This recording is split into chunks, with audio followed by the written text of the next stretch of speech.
Okay, so we left off with Joseph, right? Yes, sir. And we left off with him in Pharaoh's, Potiphar's house, and him being thrown into the dungeon. Okay? So, the dungeon or the prison that he was in more than likely was attached to Potiphar's house. Okay? He was never over that portion of Potiphar's house until he was thrown into it. Now, the prison system was much larger than Potiphar's house. So his administrative skills had to expand and grow. So that when he is finally the right hand of the Pharaoh, he has learned how to handle a certain level of material wealth. Agricultural wealth. Still material wealth. Agriculture. Okay? So, just like in Potiphar's house, he handled everything in the prison system. Now, the thing that's very interesting to me is the next set of dreams that comes from the cupbearer and the baker who dies. Oh, I heard about this. Baker? No. The baker dies. What's the story? Okay? You know why, right? Too much gluten. Okay? The baker dies. All right? What was the story again? So, You know. so that's in this week's Put a Torah modern portion. twist on it. Okay. That's this week's Torah portion. Oh, so now we're in this week. Okay. Now we're in miketz.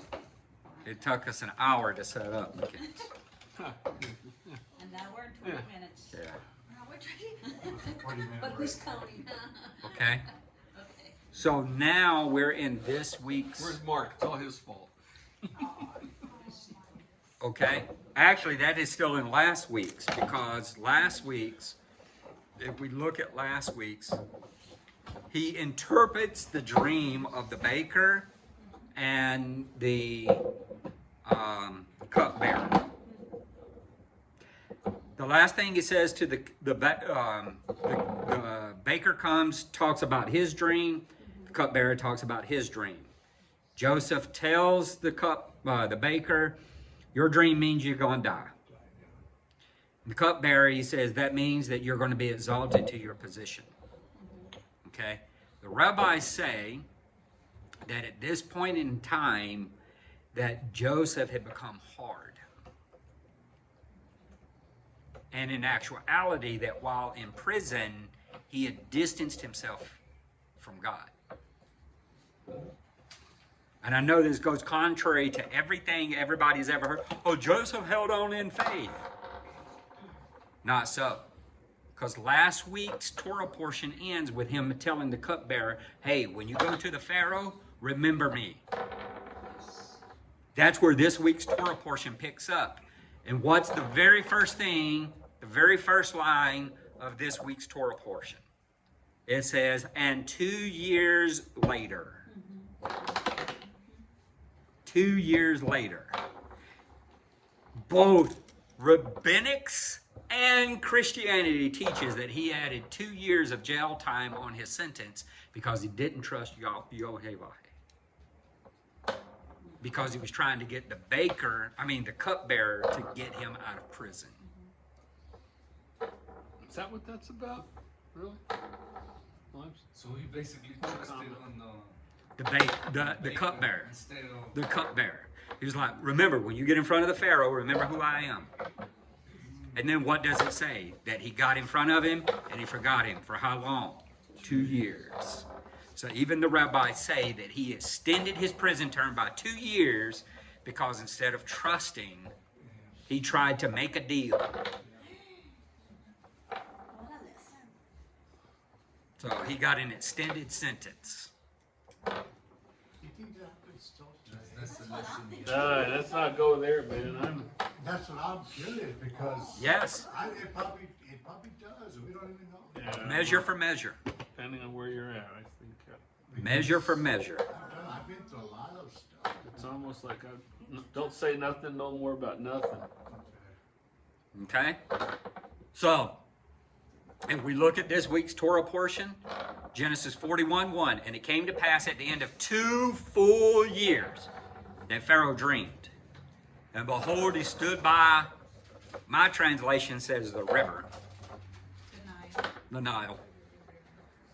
And behold, there came up out of the river 7 well-favored kine, fat-fleshed, and fed in a meadow. So the Nile River is Yeor, right? I would actually have to look. Yeor. That's the Egyptian. It's an Egyptian name. Okay? And behold, 7 other kine came up, verse 3, up out of the river, ill-favored and lean-fleshed, and stood by the other kine upon the brink of the river. And the ill-favored and lean-fleshed kine did eat up the 7 well-favored and fat kine. So the Pharaoh awoke. And he slept and dreamed the second time, and behold, 7 ears of corn, which it wasn't corn. It was wheat. Came up upon one stalk, rank and good. And behold, 7 thin ears, and blasted with east wind sprung up after them. And after the 7 thin ears devoured the 7 rank ears, and full ears. And Pharaoh awoke, and behold, it was a dream. And it came to pass in the morning that his spirit was troubled, and he sent and called for all the magicians of Egypt, and all the wise men. And Pharaoh told them his dream, but there was none that could interpret them unto Pharaoh. How long do you think that took? Many years. It took a long time to call all of his wise men in, all his magicians, all his soothsayers, all the different warlocks and witches and everything that's in Egypt. He's called upon them all. I'm sure they were in there casting bones. I'm sure they were reading tea leaves. They were trying to do everything they could to interpret these dreams. And no one could. Okay? Then spake the chief butler unto Pharaoh, saying, Oh, I do remember my faults this day. Pharaoh was wroth with his servants. He put me in the ward of the captain of the guard. See, there's that phrase that is tied to Pharaoh. To Potiphar, captain of the guard. House, both me and the chief baker. Isn't it interesting that this whole prison is based around food? It's the cupbearer, it's the chief baker. You see what I'm saying? It's interesting that the whole thing is around food. Okay? Then spake the verse 11. And we dreamed a dream in one night, I and he. We dreamt each man according to his to the interpretation of his dream. In other words, our dream and its interpretation came to pass. It was interpreted and it came to pass. And there was with us a young man, an Hebrew, servant to the captain of the guard. Notice it doesn't say former servant. It still refers to him as the servant of the captain of the guard. Same phrase. This is why I'm saying the prison was probably attached to Potiphar in some way. Because here, the chief butler is still saying, hey, he was the servant of the chief butcher. Okay? And we told him, and he interpreted to us our dreams, to each man according to his dream. He did interpret. There is a duplication here of the same thing, said the 2 different ways. This shows the emphasis of what is being done. This is a typical Hebrew literature type of thing. You repeat the same thing twice to show the emphasis.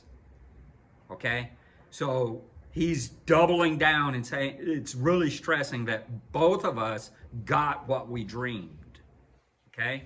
And it came to pass as he interpreted to us, so that it was me he restored unto mine office, and him he hanged. And Pharaoh sent and called Joseph, and they brought him hastily out of the dungeon, and he shaved himself and changed his remnant and came to the Pharaoh. This is where we're at. All right? Now, Pharaoh said to Joseph, I have dreamed a dream, and he tells it. Here's the thing that stood out to me in this portion, is that what Joseph says to him. Verse 16.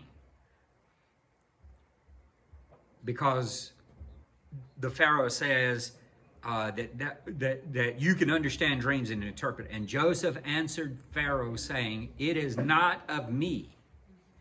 God shall give Pharaoh an answer of shalom.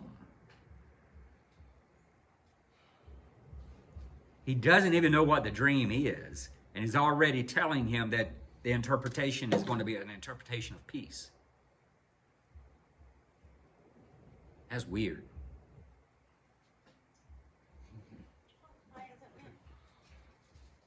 He doesn't even know what the dream is. How can you promise that what God's going to give him in a dream and an interpretation is going to be one of peace? Because that's already shown to him. No. Not really. No. He doesn't even know. The Pharaoh just says, hey, I've had a dream, and none of my people can interpret it, but I've been told you could. But look at what he says. He says, the God. And God shall give Pharaoh an answer of peace.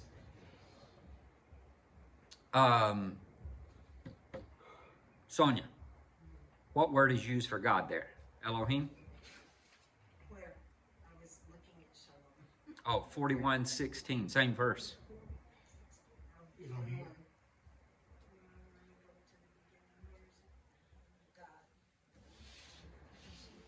It's Elohim. Is it Elohim? Do you see it Yeah. in Hebrew? That first line in 16. Let's see. 41:16. How many letters does the Hebrew word there? 41:16. It's Elohim. Notice he doesn't use the name of God here. He uses Elohim. Why? Because he's talking to a heathen. No. Why? He's talking to a man that believes himself to be a God.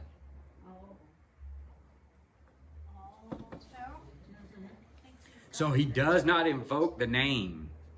He uses the generic word Elohim. Because even the Pharaoh, being a god, accepts other gods. In fact, there is an ancient name for Egypt called the land of the gods. Because they believed in so many gods. So the name of the God in which Joseph comes in is of no concern.